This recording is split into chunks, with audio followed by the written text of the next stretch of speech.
He kōna ipurangi tēnei nā te reo irirangi o Aotearoa. When it comes to weight loss, everyone is looking for the silver bullet. I just hit my early 40s, so there were all these, questions in my mind about, what can I do better? But you get to a certain age and all the tricks that used to quickly drop the weight don't work so well anymore. So I was curious, I got sent this link by someone. Could the solution actually be simpler than you thought? Well, unfortunately, most of us are not at all thinking about our hormones when we're trying to lose weight. And if you really understand the process of weight loss, it's all about your hormones. Using food to balance your hormones is possible. You just have to pick the right foods. If your hormones are out of balance, it can impact everything to do with your health. And so I decided to take on my hormones to get them reset. This is exactly what my book, The Virgin Diet, walks you through. So I wrote the book, The Hormone Reset Diet. I talk about this in my latest book, The Hormone Shift. Kia ora and welcome to Healthy or Hoax, hosted by me, Stacey Morrison. This week, we're looking at hormone diets. When you hear the title, Hormone Diet, it sounds cool. That's Professor Wayne Cutfield, an endocrinologist from the Liggins Institute at the University of Auckland, and we'll hear more from him shortly. But first, I wanted to talk with someone who's taken a slightly closer look at a hormone diet. Host of the RNZ podcast, Here Now, Karanbri Raghu Kumar. There were all these, questions in my mind about, what can I do better? How can I, change my lifestyle and change the way I feel and energy levels and, a lot of the common sentiments around entering your early 40s. And I think energy was a big thing for me. So the clickbait that hooked Karanbri was when the diet talked about the metabolic renewal system. It sounds very attractive. I mean, how do you not click on that, right? Metabolic renewal. Just renew it. Exactly, right? Renew. I mean, renew is the most attractive word you can put out there. And everyone goes, click. Okay, I'll try a renewal of some sort. Karanbri was asked a series of questions. Things like her current weight, daily stress levels, how much exercise she does, with the end promise that she would find out how her hormones were working and then be given a diet that would kickstart her metabolism and help her lose weight. Not that she needs to. It runs it through some kind of algorithm, and it turns out that I was hormone type 1. I have no idea what that meant, but it said hormone type 1 is mixed signal hormones. Apparently that's what it is. But then I thought, hang on a second, isn't everybody mixed signal at some point in their life? That just sounds a little too vague, really. I couldn't make much sense of it. So it's a horoscope of a diet. So what did you get back from the initial phase? Anything? So it tells you that your type 1, is mixed signal. It also reassures you in the sense that, guess what? Women who identify as type 1 can also find it incredibly easy to change that around or lose weight or gain more energy, because it's one of the easier types to manage, apparently. But it also told me certain things that I'd, to an extent, had already known. For example, something to do with cortisol and the effect it has on you in terms of weight gain, and particularly, abdominal weight gain and all of that.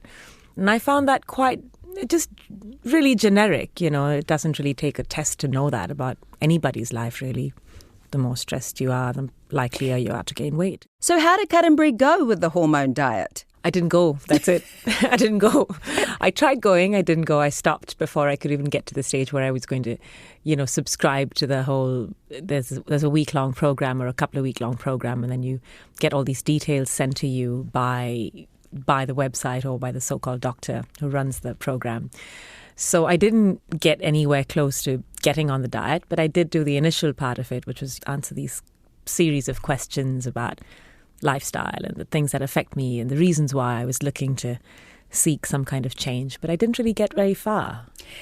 Tell me why you didn't progress any further with the hormone diet. I didn't feel like I was given any new information. I don't think it was, a breakthrough in understanding my hormone type. I don't think it was anything phenomenal in terms of anything that blew my mind, the information that came my way. But also what I found quite interesting was the way it was presented to me felt quite gimmicky. I just thought, do I have to sit here and watch an infomercial of this, man with a very glamorous name for a doctor talking to me in a very, very heavy American accent telling me what I can do to change my life? I just felt like it came across as really gimmicky, so I couldn't really follow through with it.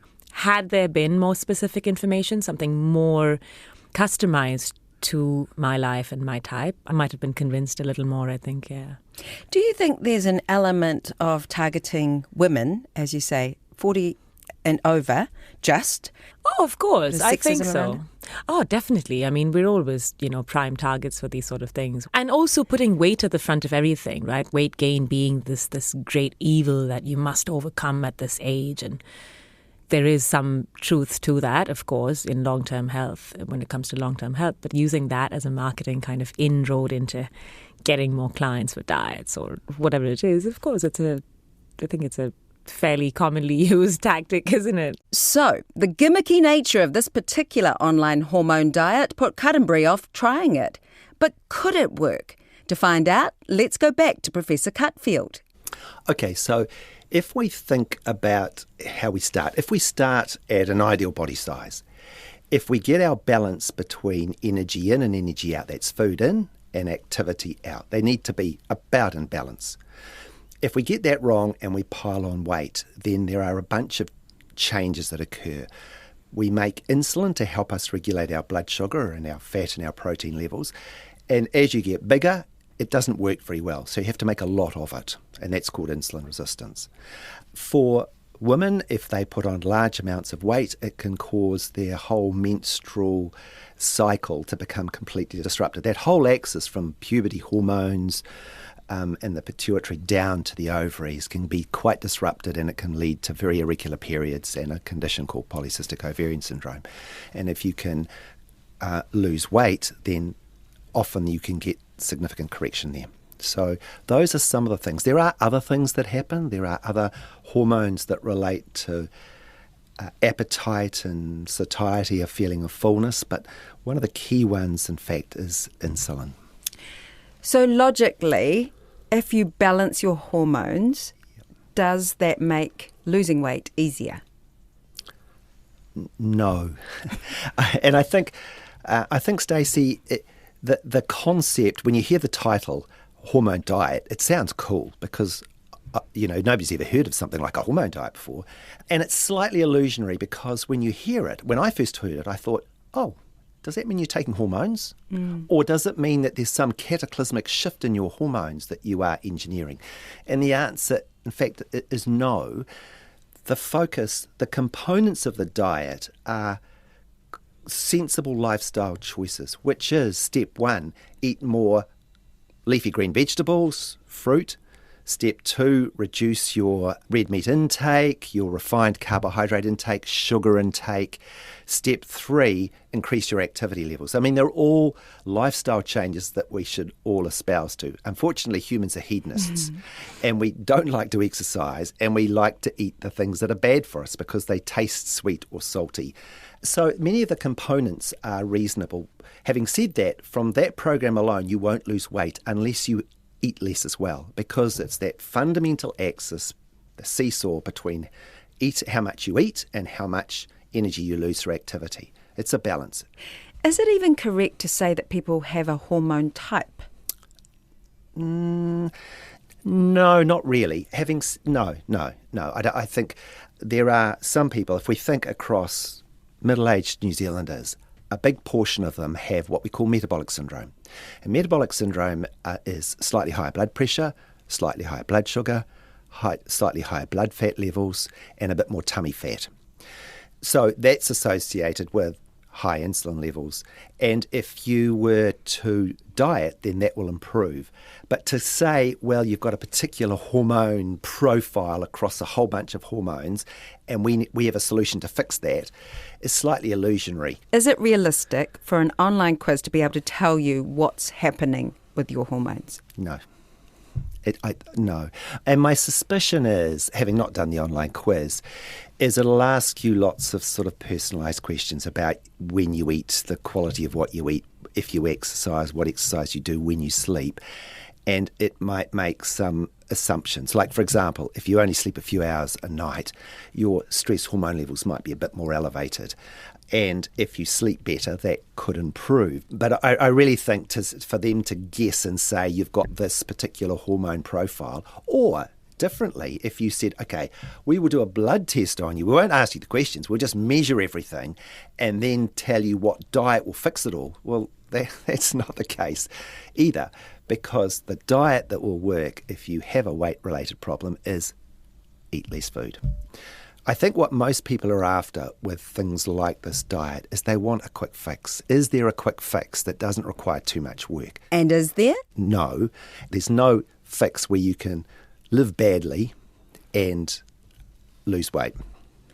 What I'm being fed on my algorithms on social media is perimenopausal, menopausal information saying that hormonal weight gain is something that women of my middle age group can fight with a diet. Is that correct?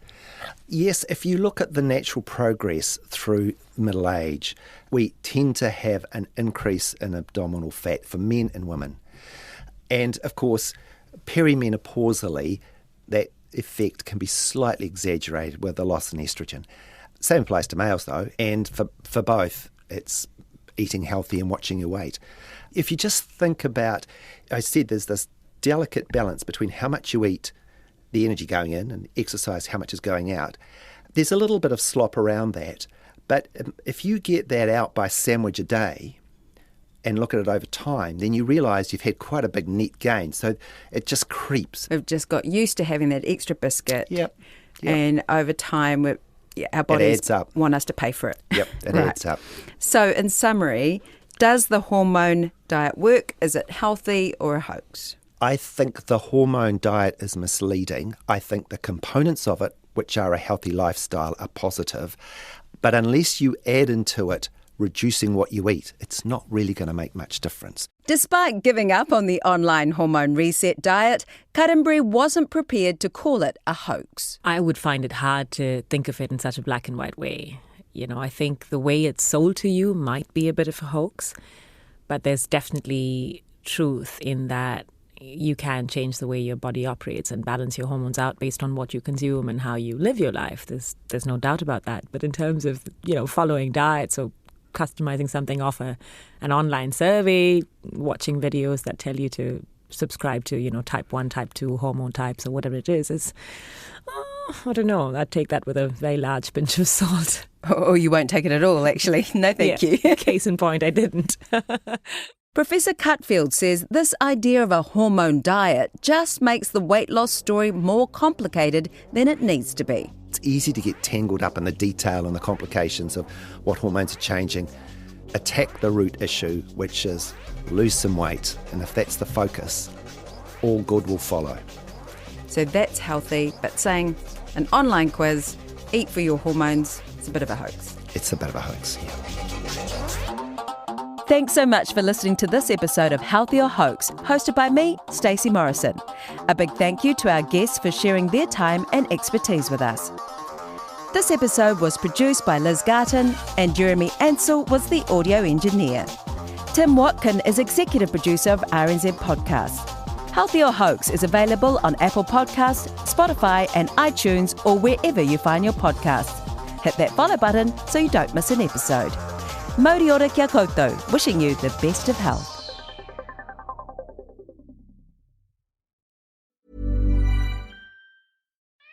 We love our pets, but when the floor is covered in fur, that's harder to love. Eufy X10 Pro Omni Robot Vacuum has powerful 8,000 PA suction to make hair vanish from floors in just one pass. Plus, the roller brush has automatic detangling for easy hands-free maintenance. Want to know more? Go to eufy.com, that's EUFY.com, and discover X10 Pro Omni, the best-in-class all-in-one robot vacuum for only $799.